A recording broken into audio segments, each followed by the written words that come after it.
I just wanted to say a couple of things before Seth gets started with the last lecture. So first, I wanted to tell you how thrilled all of us have been to be able to restart the lectures and have all of you here each week. It's been a real treat, and I'm very happy we were able to get things started again. I wanted to say a couple of quick thank yous and just make one quick announcement. So the first thank you is to Seth, who I think is really giving a fantastic, wide-ranging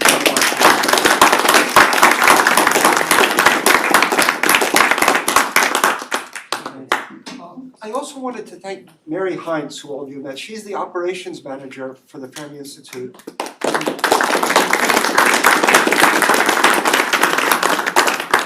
Without her, everything would collapse. She keeps everything running smoothly.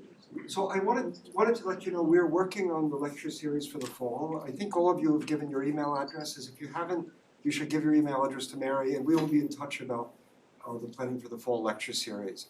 And I hope everyone will be able to join us upstairs after Seth's lecture for lunch today. So thanks, everyone. Hi, everyone. It's great to see you, and I'm excited to finally go toward into my own professional interests, my own research beyond the standard models of particle physics and cosmology, what we think might be at even smaller distances and shorter times. So to remind you what we've done over this lecture series, remarkably, I think I stayed on track in the schedule I put out at the beginning. First, we spent a few lectures zooming down from human-sized scales all the way to the sorts of scales we can probe at the LHC. This is an amplification factor of something like 10 billion. And we've seen how all matter is composed of particles that interact quantum mechanically, really quantum field theoretically. And then we turned to cosmology, and we saw this fantastic understanding we have of the history of all of this matter, going back to about, I think we went to about here, where in the beginning we have just this charged plasma, as you recall, and we saw the formation dynamically from cosmology. We saw the formation of these increasingly complex bound states, this interesting emergent behavior as we get nuclei and then atoms, and then these form gravitationally bound clusters that eventually form stars, and the sorts of nuclei that are in our body. This is for recall, and this is just to remind you where we've been. Good? And if it's very brief. Wait. The lithium discrepancy. Oh, God. No. Where's it at on there? The lithium discrepancy is an issue with Big Bang nucleosynthesis. A few seconds to a few minutes after the Big Bang. Maybe I'll say something briefly later. Good. Good. And as is indicated by that question, for over these past 6, 7 lectures, I've laid out our understanding, and I think it's a really remarkable understanding how much we do know empirically of the structure of matter at its smallest scales, and going back all the way 13.8 billion years to very soon after the Big Bang. But of course, there is more to be discovered. There are empirical issues. There are parts of this picture that we don't understand completely, like the lithium problem, or like the existence of dark matter and dark energy that we've talked about. And there are many things that many ideas that have been proposed for what matter might look like at even smaller scales, and what might have happened at even earlier times closer to the Big Bang.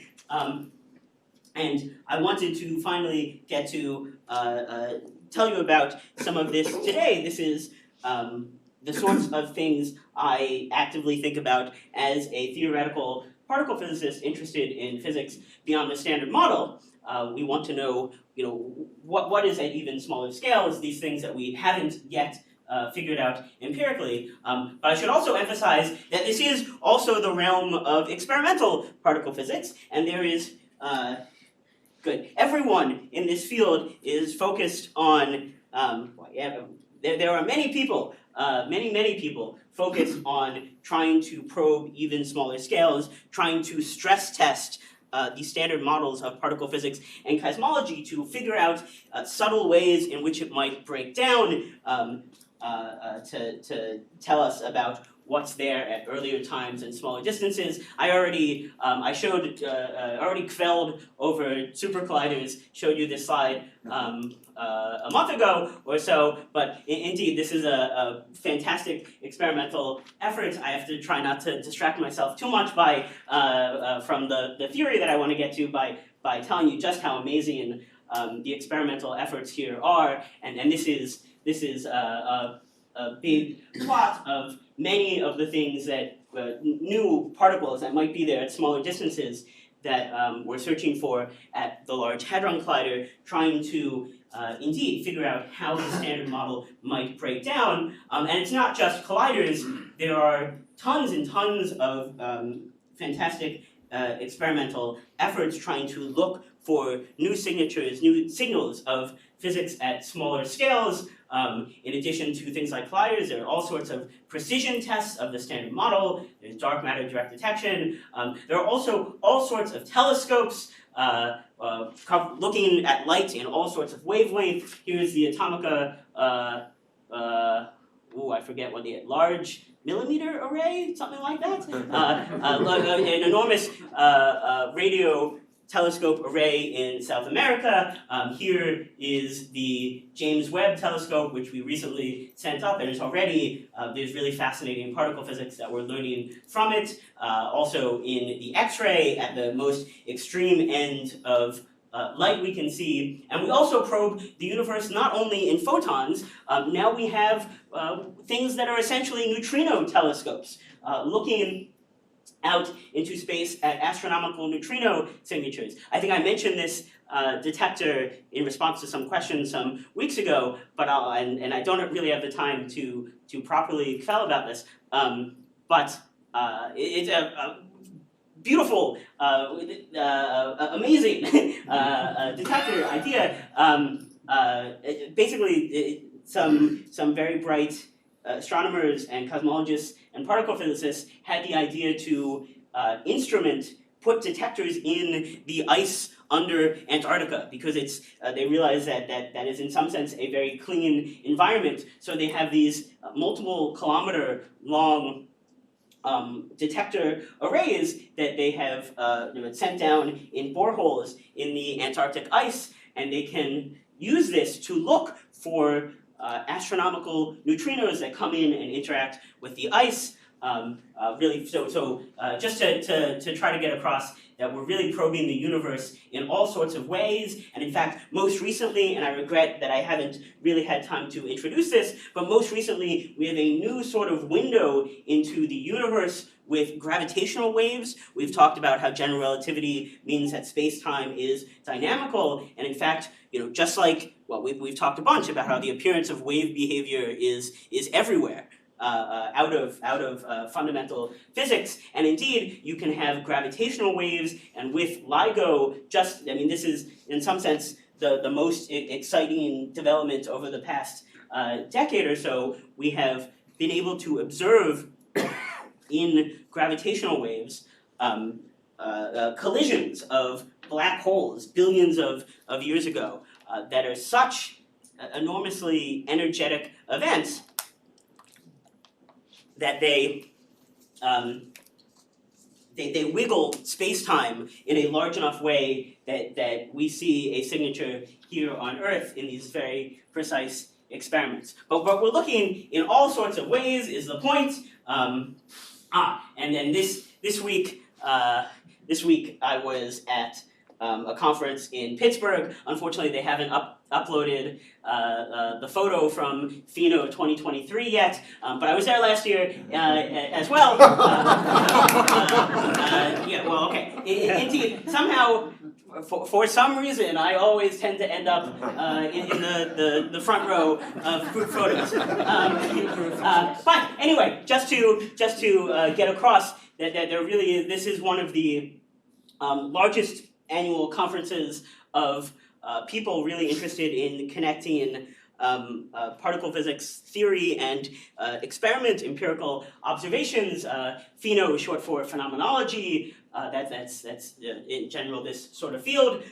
So we're really looking very hard. We want to. Nobody would be happier for some sign that the standard model is wrong. The standard model needs to be revised than particle physicists. We are all awaiting the next signature of some physics beyond the standard model. Okay, finally. So indeed, what I want to tell you today is a bit about, as theorists, what we might expect to see at even smaller distances and at even earlier times. And this is there are lots of very interesting ideas. This is a huge topic that really deserves multiple years worth of Compton lectures, but I'll try to mention some interesting things today. I've sort of chosen these topics based on what I think at least some of you will be interested to hear, and of course my own expertise. Mainly, I think baryogenesis is a good thing to explain, and I want to talk about grand unification because that will allow me to connect to some of my own very recent work, and hope we'll see how much of this I can get through. Okay, so on the topic of baryogenesis. So when we did cosmology, we saw that we needed to have at early times there be some very slight asymmetry between matter and antimatter. Very small, about 1 part in 10 billion, but we needed to put in as an initial condition that there was initially a very slight excess of matter, such that when all of the antimatter annihilated against matter, there was still a very small amount of matter left. This is what we needed for to explain the observations from Big Bang nucleosynthesis from the cosmic microwave background. And of course that's well enough as it is, but as theoretical physicists, having to put in a boundary or an initial condition opens more questions. We'd really like to understand why you had that initial condition. Can we understand what physics might lead to that dynamically coming about from an initially entirely symmetric universe? So good. So this is the question of explaining the matter-antimatter asymmetry of the universe. Great. Now, good. Now, we talked about in a few different contexts, we talked about a photon being able to pair produce matter and antimatter, say an electron and a positron, or a quark and an antiquark. We talked about this, and from this sort of pair creation process from photons, this way is pair creation, this way you think of matter-antimatter annihilation. From this sort of process, it seems like there's an exact symmetry between matter and antimatter. Roughly, you can think of just flipping these lines, and nothing changes. And indeed, that is true at very long distances when electromagnetism is the right theory of our universe. But it turns out, already in particle physics, already in the standard model, this symmetry is not a perfect symmetry at short distances. Good. The standard model we talked about also has some heavy vector particles known as W bosons. And these W bosons, I don't think I emphasized this when we talked about it, but these W bosons connect different particles, which is very connected to the fact that we've had the Higgs mechanism spontaneously break some symmetry that gives the W bosons mass. So the massive W bosons, unlike the massless W bosons, connect what looks like different particles at low energies. For example, a W boson might talk to an electron and a neutrino, or well, an antineutrino, that is, or let's say an anti-up quark and a down quark. Okay, and for the W bosons, they don't necessarily have this exact matter-antimatter symmetry, because the W boson has an electric charge. It's not its own particle. The anti-version of this entire thing now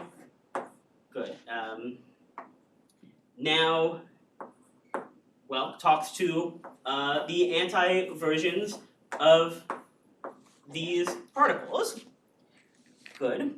And it turns out that already in the standard model, the interactions of the W bosons with particles and antiparticles, unlike for the photons, does not have to preserve this same matter-antimatter asymmetry.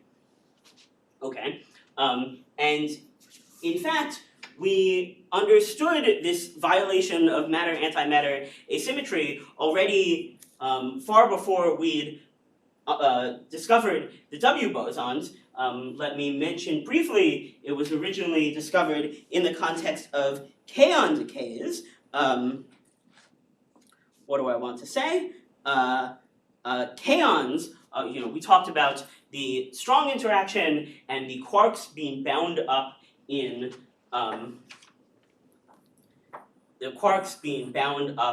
say, in protons or neutrons. And we talked about they had also these pions, for example. Okay. And good. When we were understanding nuclear physics, we found that we really only needed to talk about the particles composed of these lightest quarks, the up and down quarks. Because these are the lightest, they are the most stable and the most relevant, say, for understanding the emergence of nuclear physics. But we, in fact, have, as we also talked about, additional quarks, right? We have this 3-generation structure. And here's a good pro tip or mnemonic. In case, I'm sure many of you, a couple of years down the line, you will need to remember the order of the quarks, and you can, the generation and the hypercharge structure, and you can, as a pro tip, let me tell you, you can remember this with the following fact. I went to the University of California, Santa Barbara, and then up of course has to be paired with down, and bottom has to be paired with top. It works a little bit better for me, but you can remember that I went to the University of California, Santa Barbara, and remember how the quarks work in that way. Good. Okay, but so we had these most stable interactions, groupings of quarks into bound states with the first generation of quarks, but in the 50s or something, we were able to find that there was this additional quark, the S quark, the strange quark, is the next lightest particle, and at things like particle colliders, we could observe bound states that included the s quark, such as these bound states with a quark and an antiquark, when they include an s, they're called kaons. And because we have this interesting generation structure, you can have kaons composed of a down quark and an anti-strange quark. And because we have multiple generations, and these generations have all the same sort of quantum numbers, all the same sort of interactions, but different masses, this bound state is neutral. Even though it contains different types of quarks, it has a total charge of 0 under the electromagnetic interaction. But fundamentally, But fundamentally, there are two different particles here. So the antiparticle of this neutral kaon, if we look at the anti-version of this, even though it's neutral, it's not its own antiparticle. Its antiparticle contains an anti-down quark and a strange quark. Okay?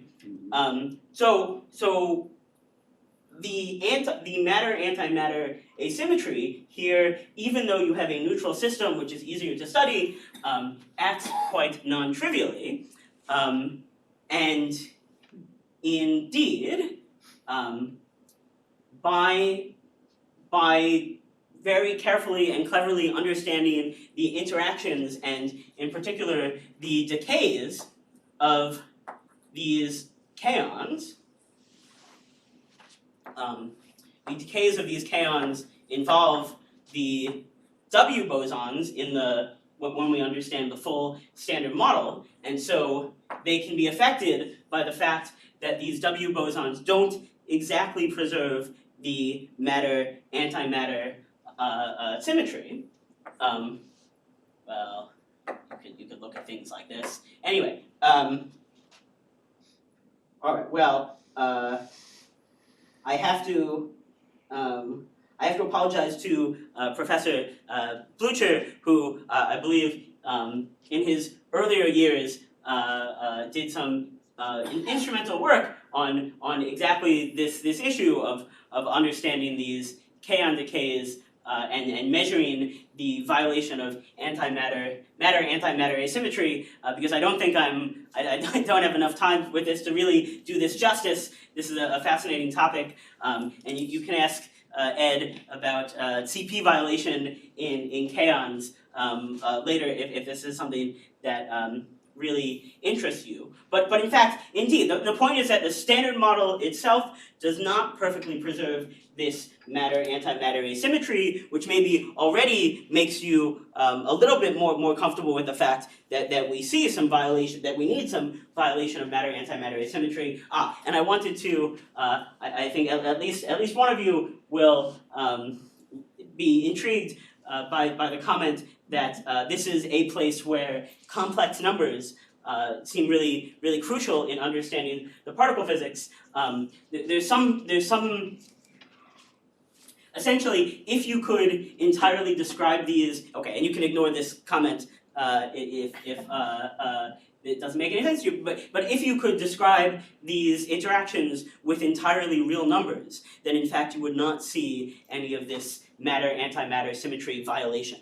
The fact that complex numbers seem crucial in describing these interactions is very closely connected to this symmetry violation in a really intriguing way. Okay, I already spent too much time making that comment. What I want to get to is that understanding not just that we have some CP violation in the standard model, but we'd like to positively understand how this would lead to the observed violation of matter-antimatter symmetry in the early universe, right? To go from some initially symmetric state with equal amounts of matter and antimatter, and dynamically to generate this imbalance of matter and antimatter.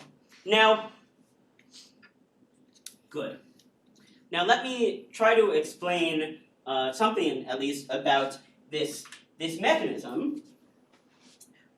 This mechanism of in general, producing more baryons and antibaryons is known as baryogenesis, and it was realized some decades ago that if this was before we had measured the mass of the Higgs boson, we had discovered it. This was before we understood exactly how much symmetry violation was in the Standard Model. But it was proposed that the Standard Model or something quite like it could have an interesting process, dynamical process in the early universe that generates this asymmetry. And the point is that as we and interestingly, it's very connected with the Higgs and the structure of the Standard Model. As we talked about, the Higgs does this thing called spontaneous symmetry breaking, where here you can imagine that this ball is a representative for the value of the Higgs field, and this ball sitting at the top of this potential, right, it sees the full rotational symmetry of the potential. It looks the same if you rotate it. But if this ball rolls down into the real lowest energy state, the true minimum of the potential, then the symmetry is violated, even though still the potential here has that symmetry, because the field or the ball has to pick a point, the symmetry is violated in a sense, or spontaneously broken in a sense.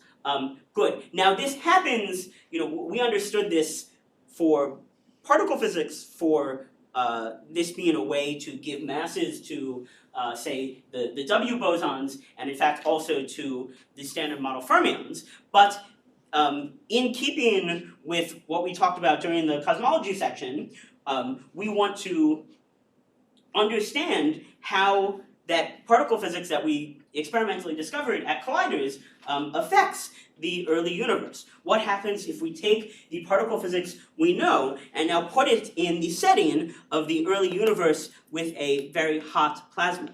And it turns out that in the early universe, the Higgs does this dynamically, right? So at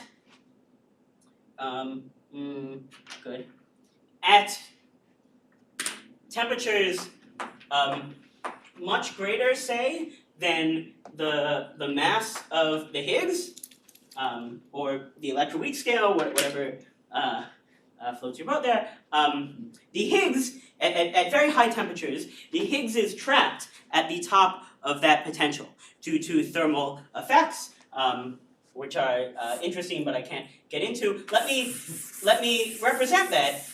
So yeah, I should write. Also, okay, let me be consistent with the notation these guys have. What that means is that the value of the Higgs, which I'm denoting by, this bracketed phi, to match that, the Higgs is at 0. It's at the origin at the top of that hill. So let me denote that with some haze here. Good. Now, at lower temperatures, as the temperature cools, what happens is those thermal effects become less and less important, and the Higgs is eventually able to roll down this hill, do spontaneous symmetry breaking dynamically. This is a sort of phase transition, and one way it can happen is that it's not like as the temperature cools, the Higgs field rolls down that potential everywhere all at once in the same way. What can happen is that you nucleate, as the temperature cools, you nucleate a small bubble of this new phase. Good. Hopefully the blue is roughly okay.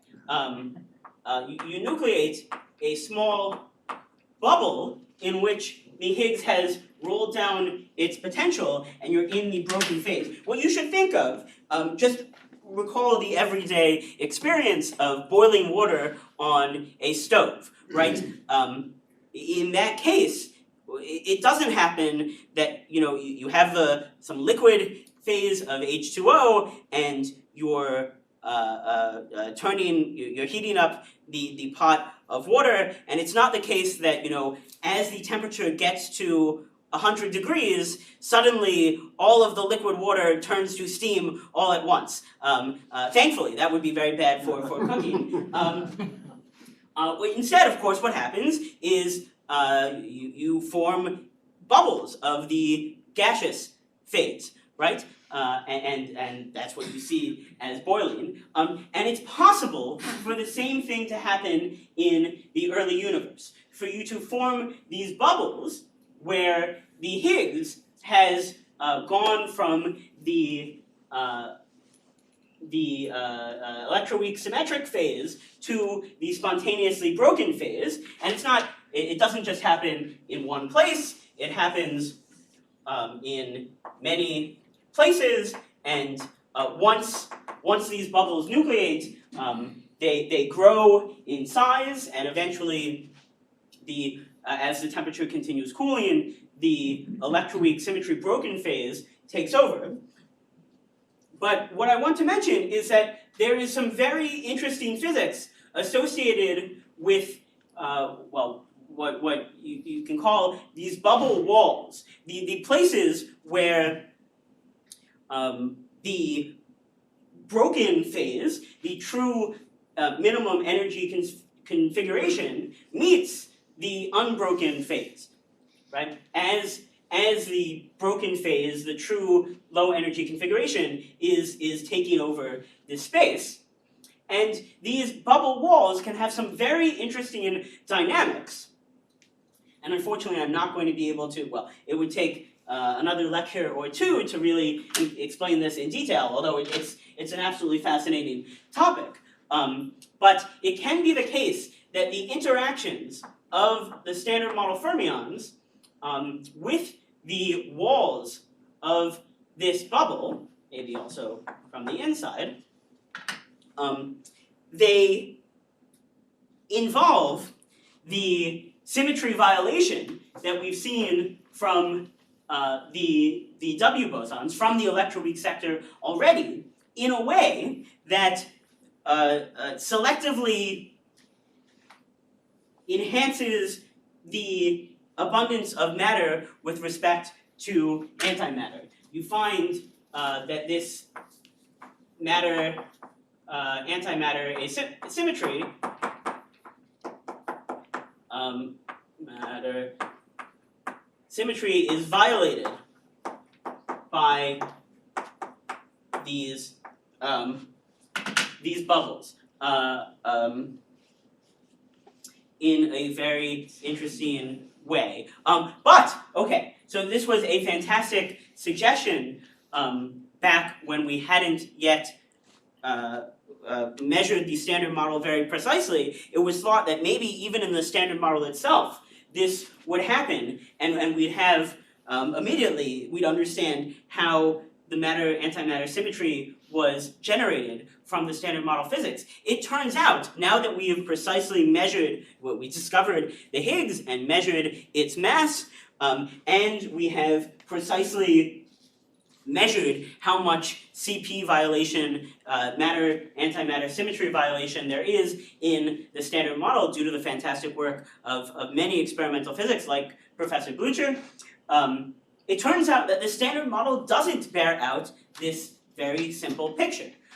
The mass of the Higgs boson is not quite right. There is not quite enough CP violation in the standard model for this scheme to work. So, turning that on its head, theoretical physicists have been busy understanding what small modifications, what new additional particles might allow for this process of electroweak baryogenesis to really work. There are many ideas for additional particles that if we observe them at, say, the Large Hadron Collider, we could find that indeed this sort of process would work in the Standard Model, supplemented by, say, a couple additional particles. And there has been much work on fitting this into other things we want to understand about the universe. I should mention a couple of the professors here, Professor Marcela Carrena and Professor Carlos Wagner, have done really important work on understanding how this would work in, in theories of supersymmetry, which I think unfortunately I'm not going to get to, but it's also the case that electroweak baryogenesis is just one idea for how this might have happened, and there are other ways people have thought about to generate the matter-antimatter asymmetry. Our most recent, newest high-energy theory professor here, Professor Keisuke Harigaya, has made his name, among other things, in proposing a really novel way for this to happen, involving a particle known as the axion, which which I'll mention just in case you've read about, but I won't have much time to go into. Yes, a great question. There's speculation that there's 4 different kinds of Higgs particles that would have different masses. Indeed, good. Many theories of beyond the Standard Model physics imply or require that there are additional Higgs bosons that we might see. Most frequently talked about is the case of 2 Higgs bosons instead of 1. It turns out that supersymmetry requires 2 Higgs bosons. So indeed, that's one of the most well-motivated things that we search for at the LHC, that there might be a partner particle of the Higgs boson. Yes, absolutely. A good question. Okay. And I forgot to say, yeah, this is going to be somewhat of a hodgepodge of topics today. Many things to cover. Okay, but moving on. I know some of you have been thinking, thanks for telling us all this cosmology, but for God's sakes, tell me what actually happened at the very beginning. I don't want to deprive you, if that's what you were looking for here. So let me just briefly say, the actual answer is that we don't know. And unlike the case for baryogenesis, for generating the matter-antimatter asymmetry, that's something we know needs to happen, and we know a variety of very good ways this could happen. We don't know which was actually realized in the early history of our universe. We need further experimental input, and it's a very difficult thing to study observationally, but we know many good ways of doing it. For the actual beginning of the universe, in contrast, this is very hard, right? In some sense, this is the most difficult physics problem you could imagine. I didn't have time to emphasize that there is a very deep tension between general relativity as a theory of gravity and geometry and space-time, and quantum mechanics as a theory of particle physics. There is a very deep question in fundamental theoretical physics about how these two things might fit together. It's an incredibly hard problem. We don't know the theory of quantum gravity of our universe. The best ideas we have currently are mostly in the form of string theory, which through decades of work by incredibly bright theoretical physicists, including many in this building, we have understood that string theory is a theory of quantum gravity, a theory that knows how to unite these, and a very beautiful one, although I won't have any time to go into it. For my money, probably really understanding the beginning of the universe requires understanding string theory in some regimes that we haven't yet been able to, that are very difficult. But I wanted to mention one, what you can think of as a toy model for understanding the beginning of the universe that was very much advocated by Stephen Hawking. This is the Hartle-Hawking no boundary proposal. And good, I don't know of this is beautiful, and I spent a bunch of time in graduate school, more than I should have, trying to understand this, even though it doesn't really impact my research, just because it's a very beautiful topic. Unfortunately, it's a very difficult sort of thing to explain, but let me say some words. So we talked about, again, I'll say that in general relativity, space-time is dynamical, geometry can change, right? This is how space-time expands in cosmology, this is how the Earth moves around the sun, all of these things. Now, in a theory of quantum gravity, again, space-time is still dynamical, but you expect there to be even, more surprising and more interesting ways that geometry can change. Just like classical electromagnetism is the theory of the photon, right? But classically, you don't see any this effect of pair creation, that a photon can create a particle-antiparticle pair. That's something you see only once you put classical electromagnetism into the realm of quantum mechanics. When you do quantum electrodynamics, then you can see that actually, fluctuations of photons don't just change, can change also which particles you have. And similarly, in a theory of quantum geometry, we expect geometry itself to change in more interesting ways. And so what Stephen Hawking and Jim Hartle, who is a professor at Santa Barbara, proposed quite a long time ago now, I think this was the late 60s, what they proposed is that if you played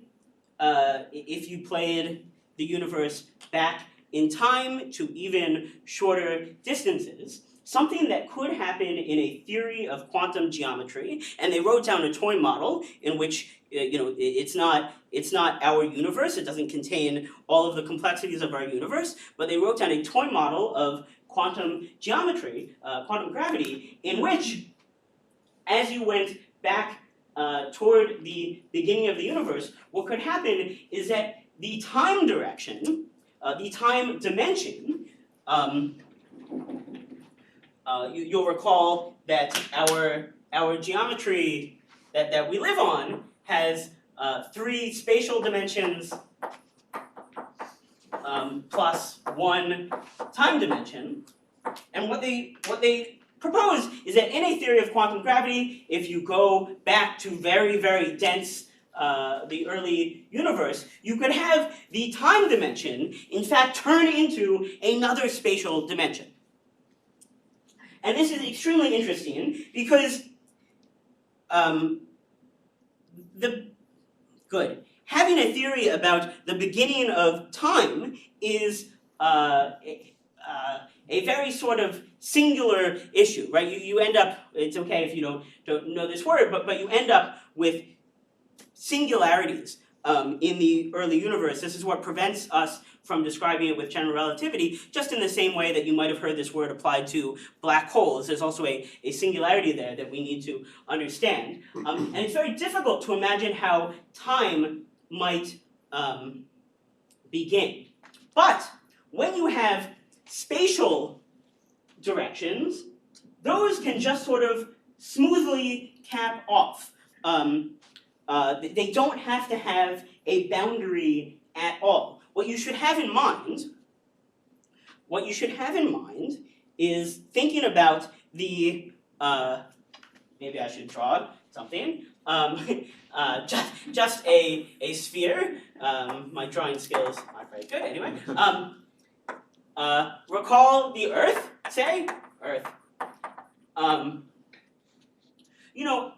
If I label this, say, the z direction, then indeed it sort of looks like, you have the surface of the Earth, and if you go far enough down or up in this dimension, that you no longer have the surface of the Earth, right? But there's nothing really singular happening at this point. If you go all the way, north on the surface of the sphere, indeed, you can't go any further north.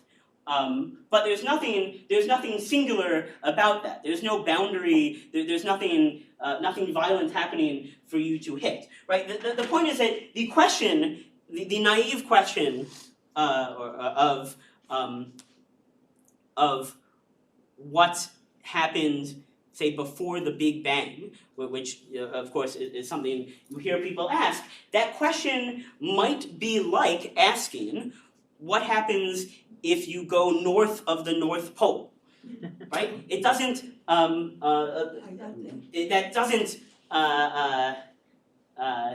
It's just sort of a confusion of terms. It could be that time itself very smoothly caps off in the early universe.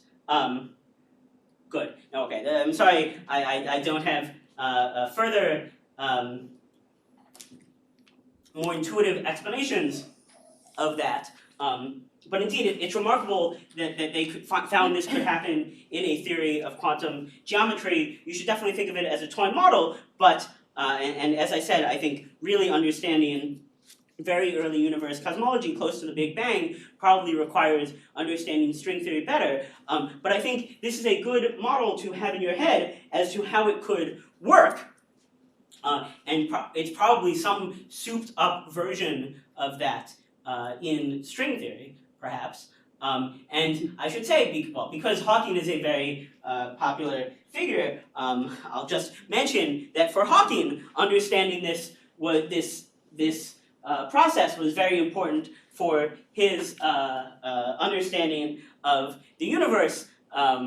He wrote in A Brief History of Time, very briefly, so long as the universe had a beginning, we could suppose it had a creator, but if the universe is really completely self-contained, having no boundary or edge, it would have neither beginning nor end. It would simply be, what place then for a creator? So let me quickly move on from that. I don't think I have time to go into extra dimensions, but I do want to talk about grand unification. Oh good, I have another blackboard. So, another really interesting topic is we understand the Standard Model quite well now. We've discovered all of the particles in it, and it's really amazing that the Standard Model only contains something like 25 or so free parameters, right? Masses of particles, various couplings, and from those couple dozen free parameters of the Standard Model and its structure, we, in principle, know how to describe all of this remarkable emergent behavior that we interact with every day. But of course, it's a fantastic question. Is there, and the reductionist question, as we're trying to understand the world at smaller scales, is there an even simpler theory at even smaller scales? And remarkably, it was found in the early 70s that there was this amazing scheme of grand unification that works out. Let me trying to give you a flavor of this. we talked about the strong interactions, we talked about the fact that in a quantum mechanical theory, nope, that's not the right thing. In a quantum mechanical theory, the strength of the gauge interactions is a function of distance. It doesn't actually remain the same for all distances. We talked about this in the context of the, what do I want to say? In the context of the strong interactions that are not strong, whatever. Talked about this in the context of the strong interactions that they display this remarkable behavior known as confinement. That at some finite distance, the strength of what do I want to say? G3, the strong interactions, at some finite distance, the strength of this interaction blows up. This is what's responsible for color confinement and why you go from this picture of quarks at short distances to hadrons, protons, and things at long distances, you might recall. So I already had mentioned this. It turns out not just the strong interaction runs or changes with energy. If we look at the electromagnetic interaction at very long distances, there is this famous fact that the strength of the electromagnetic force is characterized by the number 1/137.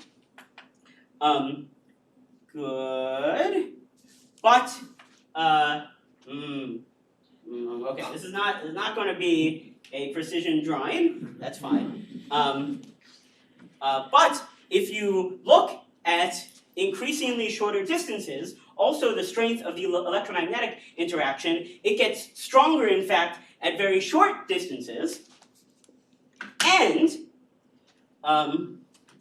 good. We have also, of course, the electroweak interaction. Well, 1/.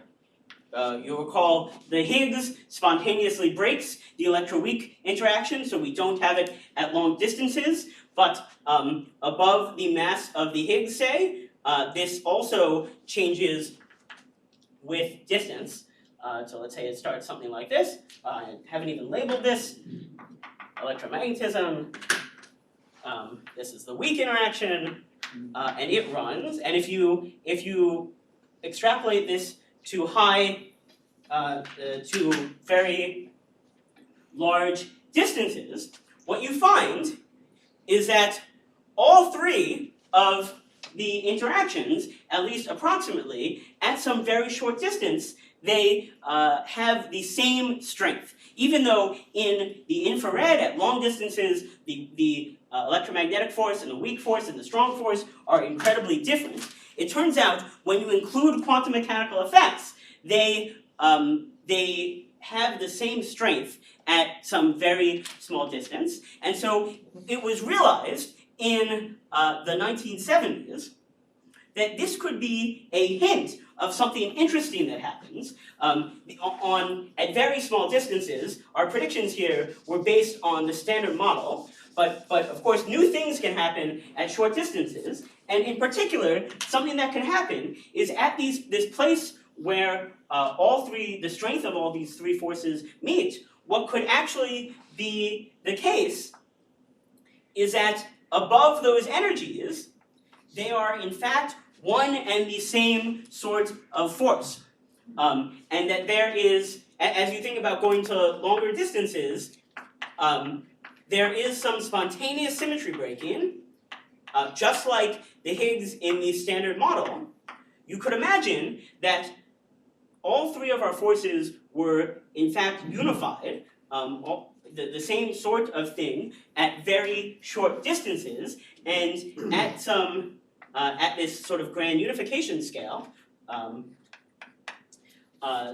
there was some Higgsing, some symmetry breaking that makes them at longer distances appear quite different. And now, it's remarkable, not only does this at least approximately work with the strength of the gauge couplings in the standard model, it turns out this also unifies the sorts of particles we have in the standard model. Now, the situation in the standard model is much better than like the periodic table of chemistry, where we had all this structure and it's not clear exactly where it came from, and it's a huge mess. We understand the standard model of particle physics much better, and there are fewer types of fundamental particles. But again, the reductionist question is always: is there an even simpler theory at at high energies, at shorter distances? And indeed, it turns out you can find theories where at very small distances, what do I want to say? At very small distances, also the particles are all the same sort of things. You'll recall in the standard model, say, we have, because of the strong, tied to the strong interaction, there is this quantum number called color, and you have quarks that can come in red or blue or green, right? And there's a, well, it's not going to be able to start. Anyway, there are different colors of quarks, and in the standard model, because we have this strong interaction, there's a symmetry. All of these types of quarks are the same, right? They're related by a symmetry related to this force. What you can have happen at even shorter distances is you can, for example, unify the quarks with the leptons. What do I want to say? You can unify the quarks with, say, the electron. It might be, at very short distances, that the electron is really just the fourth color of quarks, sometimes called lilac. For I don't know what reason. This was an idea put forward, well, by Patti and Salam, and it works exactly as a grand unified theory. When these three forces get unified at very long, short distances, and the theory simplifies, also, the quarks were charged under the strong force, whereas the electrons were not. Right? But when all of the forces come together, it can be the case that also your particles at some very fundamental scale look the same. And just like the three interactions that we see in the standard model at long distances could be the result of some symmetry breaking between some more fundamentally more symmetric theory, the same could be the case for the fermions. It's a really remarkable structure that didn't have to exist. If you took some random theory of particle physics, it's not obvious that it would admit, it would be allowed to unify in this way at short distances. It's amazing that this really works. And so, let me, since I'm running out of time for later, what most practicing physicists and what you should have in the back of your mind for what the universe looks like at short distances, I think, is some sort of theory of grand unification. It is too, okay. Obviously, the real world, observations are the king. But in some sense, it is too remarkable that this structure exists for it not to be realized in nature. But there's a puzzle, which is that one of the remarkable predictions of grand unified theories is proton decay. When you are relating the quarks and leptons and electrons, say, in the fundamental theory, then the simplest sort of models of grand unification that you write down allow for the proton, say, to decay into well, for example, a positron and a photon, or something, well, more likely a pion, it doesn't matter. I should not get distracted. All of these theories that were written down allow for proton decay, which I'll remind you, there was a question a few weeks ago about the proton versus the neutron. The neutron in the standard model is unstable with a lifetime of around 15 minutes. The proton, we have not yet seen decay. And it was a great prediction for these grand unified theories to make in the 80s because it meant that we could look for proton decay to learn about the structure of grand unification. And I should emphasize that these distances are far smaller, the energies are far greater than anything that we're directly probing at the Large Hadron Collider. So it would be great if we could get an indirect sort of way to learn about these. Okay, and I won't take too much time. I haven't managed this well. You could build these fantastic detectors. This is Super Kamiokande, the most modern one. This is a 15-story detector. You fill it with incredibly pure water, and it's instrumented all the way around, and you look for the characteristic signs of proton decay. Here is a picture of, for scale, a couple technicians in a rowboat trying to service some of these detectors. An absolutely enormous detector, but surprisingly, we have not yet observed proton decay.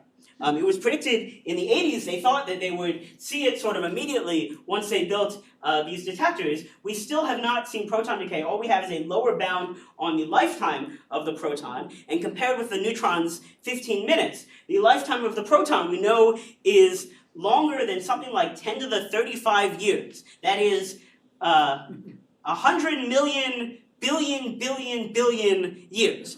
Much longer than the age of the universe. And so it seems as though there is something about grand unified theories that we haven't understood. The simplest versions of them don't seem to be correct. I wrote a paper a few years ago, no, not a few, last year. I wrote a paper last year trying to point out, really making a very basic point that people were just very confused about. In the standard model itself, it's not just an accident. The proton really is exactly stable in the standard model. And in principle, you could have versions of grand unified theories that don't destabilize the proton. And it's possible that us having not seen proton decay is really a signature of the fact that it's maybe it's actually stable, and we need to think more in that direction. Another sort of interesting thing that I've been working on is there's this very deep puzzle of why do we have 3 generations of particles? We talked about this before. We're all made out of just the first generation. It was incredibly surprising to find that there were heavier generations. One interesting thing to say is that actually 3 generations are required for CP violation, for this matter-antimatter asymmetry, which is an interesting thing. But it's also possible that the 3 generations of nearly identical particles could be a hint of some new symmetry. Good. Yeah, so in the standard model, as I just said, the quarks come in 3 different sorts of colors. And because of these strong interactions, they're exactly the same. It could be the case that at high energies, there was an additional type of force, like colors say, under which the 3 different generations were made, were charged, were symmetric, right? Maybe at very high energies, the up quark and, where'd it go? No, I've lost it, it's up there.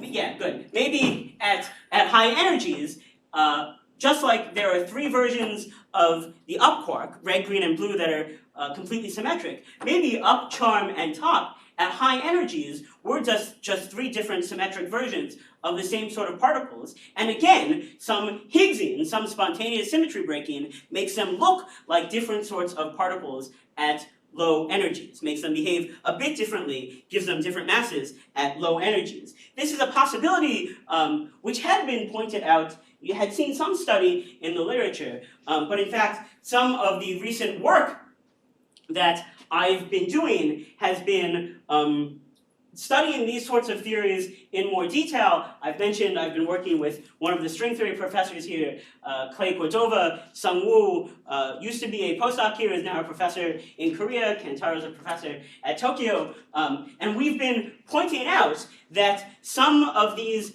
theories, where in the UV you explain why there are 3 different generations via some new force, actually have some really interesting physics in them that had not been appreciated. By understanding some sort of non-perturbative effects, in this paper we pointed out that in fact, in theories like this, you can have a really beautiful explanation for why neutrinos are so much lighter than the rest of the standard model particles.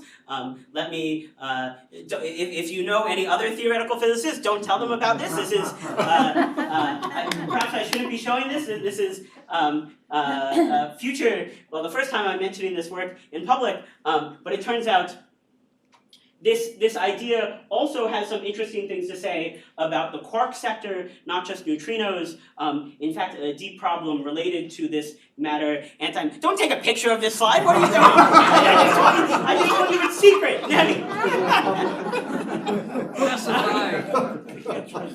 No, it's fine. It's fine. It's fine. I did not put so much detail on there that someone else will be able to reconstruct it. But there's lots of interesting work here. Good. Interesting work understanding the beautiful picture of grand unification that has been developed over the past 50 years. But there's still things that it seems like somehow have been missed. And indeed, what I've been trying to do here as a postdoc at the Enrico Fermi Institute is think very deeply about the particle physics that we have understood and possible reasons that we've missed aspects of these theories or missed other interesting related theories that could be related to why we haven't yet seen anything beyond the standard model. One interesting topic has been topological defects, which I don't have time to talk about, but I'll say the words: magnetic monopoles, cosmic strings, domain walls, and indeed, as was asked about before, I spent a bunch of my time here at the EFI thinking about how cosmic strings, inspired by some of these grand unified theories ideas, thinking about how cosmic strings might resolve the cosmological lithium problem of Big Bang nuclear synthesis. And I'll, just because I like showing it off, for this paper, which I spent way too much time on, I commissioned a local artist for a very abstract artist impression of, the process of these cosmic strings destroying lithium. This week, the fact that this matches my tie is intentional this week. Good, but okay, there's lots of things there to do. I wanted to very, very briefly just say, indeed, it's very important to question the conventional wisdom of experts. I feel that deeply, and my career, such as it is so far, I don't know if I'm really allowed to talk about an academic career until I have tenure, but my career has been very much informed by my rather unusual intellectual history, as I spoke about in the first lecture, and I hope that what I've been trying to do is bring a different perspective to particle theory, to try to push on the conventional wisdom and see what people have been missing with the appropriate reverence for the remarkable particle physics that has been done over the past decades, but knowing that somehow there must be things that we haven't seen, and trying to figure that out. Indeed, so let me show this slide. which I've shown before, this really famous image of particle physics in the setting of cosmology and what we might hope to understand there, that was created by one of the professors here in the 80s. And I want to say, I hope that I've gotten across that there is this really remarkable, empirically understood story about what we're made of and how we got here, and we understand it really quite well, back to very early times, to very short distances. And I hope that these lectures have been thought-provoking for you, and that you have and will continue to think about how these empirical observational truths that we've learned about the universe, about how particle physics works, about how everything came to be here from cosmology, I hope you think about how these mesh or accord with other things that you believe or have been taught about yourself and the universe. As I've said, for me, I learned and for decades understood the universe, understood what's going on here in a very different way. I thought about the universe very differently. And for me, the way I spent a lot of time thinking about, for many years, I thought about myself and my relation to other people and the environment, was really, again, for me, grounded in the notion that humans had appeared in their present form, created as some complete objects some very short time ago. And really, a lot of my worldview, how I conceptualize the universe, depended in a subtle but very important way on that being the correct understanding of how humans, what we're all doing here. And again, for me, learning about this empirical understanding of what we are made out of, how our bodies work, how we got here from cosmology and geology and biology, for me, this has really had a large impact on how I understand myself, how I relate to other people, to the planet, to all of you, and understanding this has, and thinking deeply about how this empirical understanding of the world should impact how I live my life has changed how I approach many things for the better. So I'd like to advocate that you think deeply about how all of this accords with your beliefs as well. It's something that's been important for me.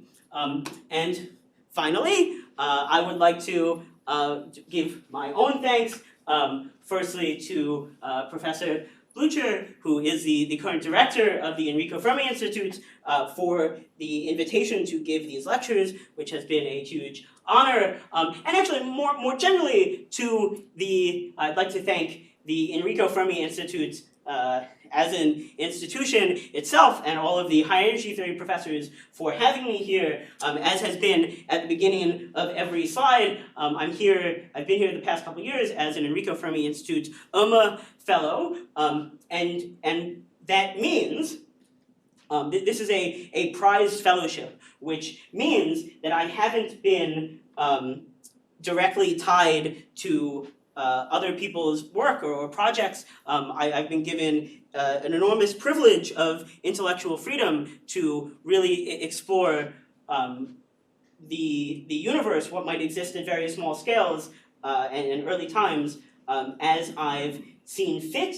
It's been a remarkable privilege to be here and has that fact that the EFI awards these prize fellowships with enormous intellectual freedom has been what allowed me to develop these ideas that I've shown that are really quite unconventional, but as has been apparent in the past few lectures, well, in my comments on how busy I am, the past few lectures, it has been a great experience, and other physicists are now quite interested and have been asking me to tell them about this work.